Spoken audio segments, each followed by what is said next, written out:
আমি বললাম, আমার জীবনে অনেক কষ্ট। আল্লাহ তাআলা বলেন, নিশ্চয়ই কষ্টের সাথে আছে স্বস্তি। আমি বললাম, আমি ব্যর্থ। আল্লাহ তাআলা বলেন, বিশ্বাসীরা সফল হয়। আমি বললাম, আমাকে কেউ সাহায্য করে না। আল্লাহ তাআলা বলেন, মুমিনদের সাহায্য করা আমার দায়িত্ব। আমি বললাম, আমি দেখতে খুবই কুৎসিত। আল্লাহ তাআলা বলেন, আমি মানুষকে সৃষ্টি করেছি খুবই সুন্দরতম আকৃতিতে।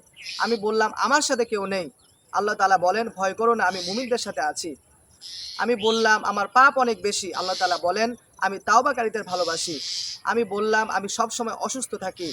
আল্লাহ তাআলা বলেন, আমি কোরআনকে রোগের নিরাময় হিসেবে পাঠিয়েছি।